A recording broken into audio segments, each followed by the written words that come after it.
اگر تم پریشانیوں میں مبتلا ہو، آزمائشیں ختم ہونے کی بجائے بڑھتی جا رہی ہیں، راتوں کی نیندیں بھی اڑ گئی ہیں، تم سکون سے سو نہیں پا رہے، ہر وقت غم میں اور مایوسی میں ڈوبے رہتے ہو، اس سے نکلنے کا کوئی راستہ نظر نہیں آ رہا، تو یاد رکھو کہ تمہارا رب قرآن کریم میں فرماتا ہے کہ اگر خدا تمہاری مدد کرے تو کوئی تمہیں شکست نہیں دے سکتا، اور اگر وہ چھوڑ دے تو اس کے بعد کون تمہاری مدد کرے گا؟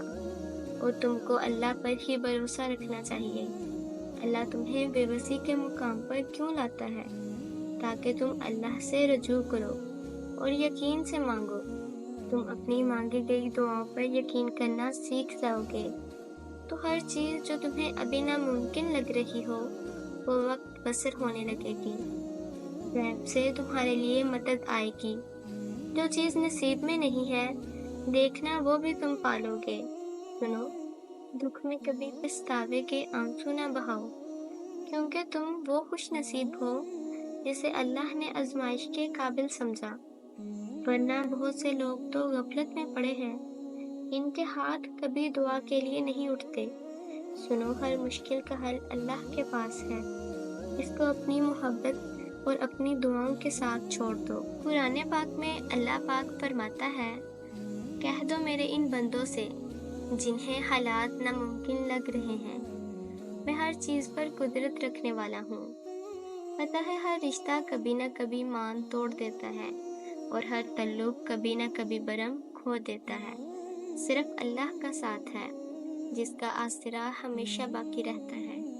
سنو، ٹوٹ مت جانا، دینے والا پکار کر کہتا ہے، ایک دن تمہارا اللہ تمہیں اتنا دے گا کہ تم خوش ہو جاؤ گے۔ پتہ ہے جب حضرت یوسف علیہ السلام 32 سال بعد اپنے باپ سے ملے تو اتنا روئے کہ بے ہوش ہو گئے، پھر اٹھے اور اتنا روئے کہ پھر سے بے ہوش ہو گئے، تو حضرت جبرائیل علیہ السلام نے اللہ سے پوچھا، یا اللہ، اتنی محبت بھی کوئی کسی سے کرتا ہے کیا؟ اللہ نے فرمایا کہ جبرائیل علیہ السلام، میں امتی محمد کے ہر فرد سے اس سے 70 گنا زیادہ محبت کرتا ہوں۔ اللہ تم سے بہت محبت کرتا ہے، اس کے ہر فیصلے میں تمہارے لیے بہتری چھپی ہوتی ہے۔ ہاں، اس کو سمجھنے کے لیے تمہیں وقت لگتا ہے، اور اگر تم صبر سے کام لو۔ دیکھیں، زیادہ سوچے نہ، زیادہ سوچنا انسان کو ختم کر دیتا ہے۔ بس دعا کریں اور رب پر چھوڑ دیں، اور پھر آپ ایک دن حیرت انگیز معجزہ دیکھ کر دنگ رہ جائیں گے اور کہیں گے یہ کیسے ہوا؟ ارے وہ تو مالک حقیقی ہے، معجزے کرنا تو اس کی شان ہے۔ پتہ ہے حضرت علی رضی اللہ تعالیٰ عنہ نے فرمایا، جو اپنے نصیب پر اکثر روتے رہتے ہیں، انہیں یہ خبر ہی نہیں کہ اس کے رب نے اس کے حق میں اور بھی بہتر لکھا ہوتا ہے۔ اگر آپ کو میری ویڈیو اچھی لگی ہو تو کمنٹ باکس میں ضرور بتائیے گا۔